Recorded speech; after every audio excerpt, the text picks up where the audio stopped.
Halo pemirsa teman-teman semua, senang sekali saya bisa kembali menjumpai Anda di program Doncast. Sudah hampir di penghujung tahun nih Bang Don ya, betul. akhirnya saya dapat kesempatan untuk duduk di kursi panas mendampingi Bang Don. Iya, Doncast itu sebetulnya istirahat sebentar, lalu kemudian baru sekarang mulai lagi. Iya, kita back lagi. Dan kalau misalnya di akhir tahun kita pasti akan aturan mainnya itu Bang Don, biasa kita bikin satu kaleidoskop. Betul. Nah, karena ada Bang Don di sini, kita pasti ngomongin yang bau-bau isu-isu politik. Apa saja yang terjadi perkembangan dinamika politik di sepanjang tahun 2025 ini. Saya Desmona Chandra Dan saya Don Bosco Slamet. dan ada dua narasumber yang sudah kita undang, pasti sudah tidak asing lagi. Ada Yunarto Wijaya, Carta Politika, dan melalui sambungan Zoom, Adi Prayitno, analis komunikasi politik UIN Jakarta. Tapi ngobrol dulu nih Bang Don, kita mau bahas apa? Iya, saya mengamati, saya lama jadi wartawan politik. Di tahun 2025 ini ada 3 hal yang menurut saya layak kita komentari di akhir tahun. Dan kita punya 2 narasumber yang cerdas, anak muda yang cerdas. Dan saya merasa penonton akan memperoleh sesuatu dari Kalau ada mereka, traffic kita rame Bang Don. Betul, karena ada 3 hal. Pertama, saya melihat tahun 2025 ini banyak sekali nada atau suara atau tone politik yang memperlihatkan dendam pada masa lalu. Ya. Dan sikap Pak Prabowo cukup jelas. Kali ini eksplisit bagaimana menghilangkan itu dan itu tidak perlu. Gitu. Yang kedua, kita bicara tentang isu ijazah. Ini soal politik atau soal hukum? Kalau soal politik, terus apanya gitu. Yang ketiga, ada juga yang sangat menarik pada tahun 2025 ini adalah soal oposisi yang kita tidak tahu, tidak ada sebetulnya. Dan layak untuk kita bicarakan. Apakah ini kita cukup pesimis saja terhadap masa depan demokrasi? Atau ini ancaman? Karena itu menjadi menarik untuk kita lihat bersama Mas Toto sama Mas Adi. Oke, oposisi nanti kita juga akan bahas terkait bagaimana hubungan yang bisa dibilang segitiga begitu ya Bang Don ya. Oke, tadi yang pertama Bang Don sudah singgung soal tahun ini pemerintahan Prabowo presidennya ini beda dengan rezim-rezim sebelumnya ya. Tidak ada muatan dendam politik masa lalu Bang Don ya. Iya, makanya kita tanya ke Mas Toto sama Mas Adi. Karena kan Pak Prabowo secara eksplisit mengatakan semua presiden itu dihargai. Pak Harto, Bung Karno sebagai proklamator dan pejuang kemerdekaan, Pak Harto pembangunan, lalu kemudian Habibie itu menyelesaikan krisis, lalu kemudian Gus Dur itu pluralis, tokoh itu, lalu kemudian ada Ibu Mega meletakkan prinsip-prinsip dasar demokrasi dengan pilpres langsung. Pak Jokowi itu dengan pembangunan infrastruktur. Nah, apa yang Anda lihat tentang statement Pak Prabowo? Semua mereka punya jasa. Harus diakui ada konsistensi dari Pak Prabowo ketika berbicara mengenai rekonsiliasi dan penghormatan terhadap tokoh-tokoh politik, termasuk musuh politik, apalagi mantan presiden misalnya. Tapi harus dijaga juga, jangan sampai rekonsiliasi ini yang niatnya baik, tapi kemudian masuk offside dalam sebuah pola yang menurut saya malah kemudian bisa melanggar asas demokrasi. Apa sih check and balances? Apa sih tetap harus ada oposisi? Apa sih tetap harus ada yang ada di pihak yang berseberangan karena demokrasi menjadi sehat seperti itu. Kalau kita lihat tadi kembali lagi soal orang dendam pada masa lalu, lalu kemudian Pak Prabowo mau mencoba untuk menahan itu atau kemudian menetralisir atau mau reconcile. Tapi saya melihat ya, kalau kita ikuti dunia maya gitu, ada perbedaan antara pendekatan Pak Prabowo dengan arus bawah yang justru sangat ramai mengungkap dendam-dendam masa lalu ini.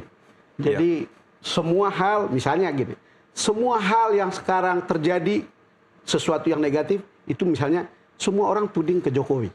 Kira-kira begitu. Ada perbedaan antara arus bawah dan apa yang kemudian dibuat atau diupayakan oleh Pak Prabowo untuk reconcile. Apa bacaan Anda? Iya, pertama begini. Memang ini eranya kebisingan, era dunia sosial media, era digital, kita nggak bisa lari. Kita mau bicara di Amerika Serikat pun, bahkan di negara seperti Cina sekalipun, kebisingan itu tetap ada. Pemerintah harus jungkir balik untuk membuat sensor-sensor terhadap kebisingan ini, begitu ya. Dan bahwa itu adalah sebuah noise yang juga bukan stimulus positif dalam demokrasi itu iya. Tapi makna demokrasi tetap dia harus bising. Ketika demokrasi menjadi sunyi, dia tidak lagi menjadi demokrasi. Jadi dia tetap bising, tapi bagaimana kemudian ini tidak menjadi noise yang sifatnya negatif. Nah, semangat Pak Prabowo, menurut saya niatnya sangat baik. Dalam konteks kemudian kita nggak bisa maju nih kalau kemudian kita berkutat dengan masa lalu atau kemudian mencari kambing hitam atau menyalahkan siapapun. Termasuk paling mudah memang menyalahkan rezim sebelum dalam setiap kekurangan yang ada gitu ya. Nah, tinggal bagaimana kita membatasi semangat yang niatnya positif ini bahwa rekonsiliasi jangan diartikan transaksi. Teman-teman aktivis tidak menolak bahwa ada sustainability, tapi ketika itu bentuknya menjadi transaksi, di situ ada yang bermasalah dalam etika demokrasi. Ketika berbicara mengenai rekonsiliasi, jangan diartikan tanpa oposisi. Iya. Bahwa kemudian stabilitas politik dibutuhkan, itu iya, akselerasi bisa lebih terjadi. Tapi stabilitas bukan berarti tanpa oposisi. Jadi semangatnya tidak ditolak. Saya sangat bisa menangkap apa pesan dari teman-teman aktivis.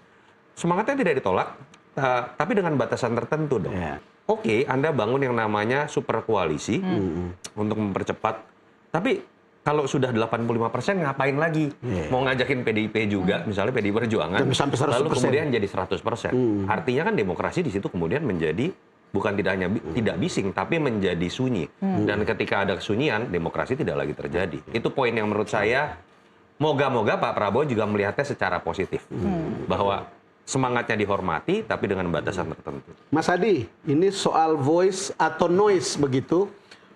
Ketika massa atau akar rumput itu melihat persoalan rekonsiliasi ini justru tidak menutup noise atau voice yang mengatakan masa lalu itu jelek begitu. Gimana, Mas? Ya, bagi saya memang demokrasi itu berisik. Berisik, ya. Nah, dalam banyak hal, pluralisme politik kita itu kan tidak mungkin melahirkan satu kata dalam setiap kebijakan politik. Wajar kalau kemudian begitu banyak misalnya statement-statement dan sikap politik pemerintah itu kan sekali mendapatkan. Cuman kan sayangnya yang selalu protes dan resisten itu bukan kelompok-kelompok politisi parlemen, bukan partai politik. Justru yang resisten itu adalah gerakan civil society, pegiat-pegiat demokrasi, mahasiswa, Gen Z, dan kelompok-kelompok muda. Karena tentu kita memahami, Bang Don, ya, Mbak Mona dan Bung Toto, kalau sudah bekerja sama secara politik, mengatakan menjadi bagian penting dalam rekonsiliasi politik, maka kita jangan pernah berharap akan ada sikap-sikap kritis yang kemudian nyalak sebagai bagian dari pembangunan demokrasi sehat.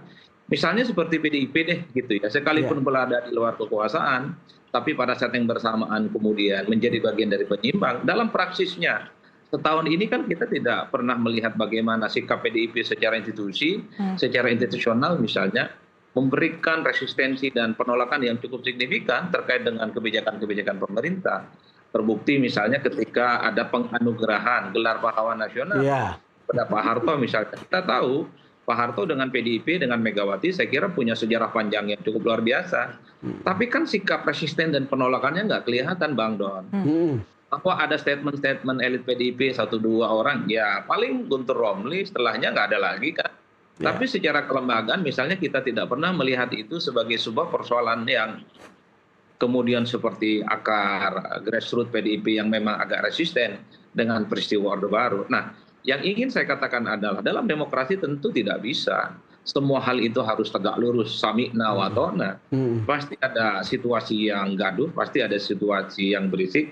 Tapi yang paling penting sebenarnya bagaimana pemerintah menjawab ini semua dengan capaian-capaian yang terukur dan teruji.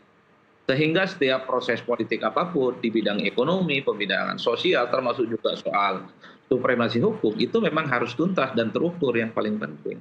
Sehingga noise itu ya bukan sesuatu yang harus dikhawatirkan, tapi sebagai sebuah vitamin dan feedback untuk melakukan perbaikan-perbaikan di masa yang akan datang.